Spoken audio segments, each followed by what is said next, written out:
कहानी शुरू होती है एक छोटे से गांव से जो घने जंगलों के किनारे बसा हुआ है।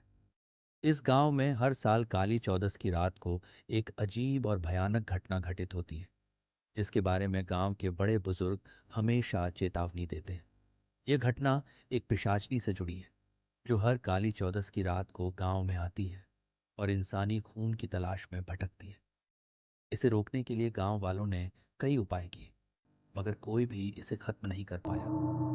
गांव की पुरानी कहानियों के अनुसार सदियों पहले एक पिशाचनी गांव के पास की पहाड़ियों में रहती थी। एक दिन गांव के कुछ युवकों ने उसे धोखे से मारा और उसके शरीर को जंगल में जलाकर फेंक दिया, मगर उसकी आत्मा शांत नहीं हुई। उसने श्राप दिया कि वह हर काली चौदस की रात को लौटेगी और गांव के लोगों के खून से अपनी प्यास बुझाएगी। अब हर साल काली चौदस की रात को गांव में अजीब घटनाएं घटने लगती हैं। बच्चों का अचानक गायब हो जाना, मवेशियों का रक्तहीन शव मिलना और हवाओं में भयानक चीखें गूंजना आम बात हो जाती है। लोग अपने घरों में जल्दी बंद हो जाते हैं और कोई भी इस रात बाहर जाने की हिम्मत नहीं करता। इस बार कहानी के मुख्य पात्र रोहित हा गांव का एक युवा लड़का है जो इन भूतिया कहानियों पर विश्वास नहीं करता।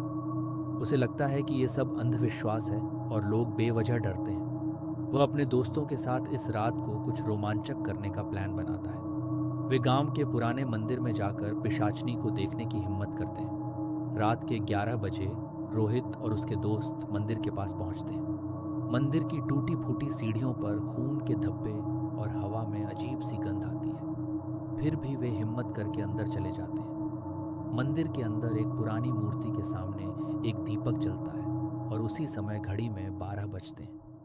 अचानक हवाओं में एक डरावनी चीख गूंज उठती है।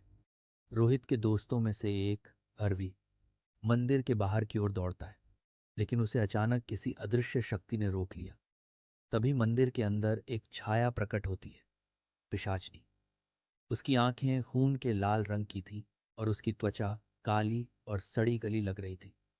उसके लंबे नाखून और दांतों से खून टपक रहा था। वह धीरे धीरे रोहित और उसके दोस्तों की ओर बढ़ने लगती है।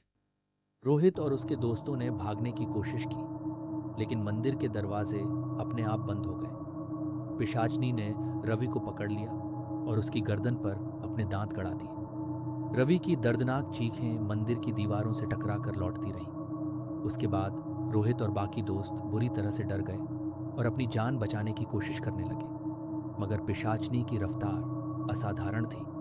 उसने एक एक कर सबको पकड़ लिया और उनके खून से अपनी प्यास बुझाई। रोहित आखिरी था, जो किसी तरह खुद को बचाने की कोशिश कर रहा था, लेकिन जैसे ही उसने मंदिर से बाहर निकलने की कोशिश की, पिशाचनी ने उसे भी पकड़ लिया। आखिरी दृश्य में पिशाचनी का रक्त रंजित चेहरा दिखता है, जो रोहित की तरफ झुककर उसकी गर्दन में अपने दांत गाड़ने ही वाली होती है। तभी गांव का पुराना पुजारी प्रकट होता है, जो एक विशेष मंत्रों के सहारे पिशाचनी को रोकने की कोशिश करता है। मगर क्या वह सफल हो पाता है, या फिर पिशाचनी का रक्तपान जारी रहता है? कहानी यहाँ खत्म होती है, लेकिन गांव में अब हर कोई जानता है कि अगली काली चौदस की रात पिशाचनी फिर से लौटेगी और तब तक ये रक्तपान कभी नहीं रुकेगा।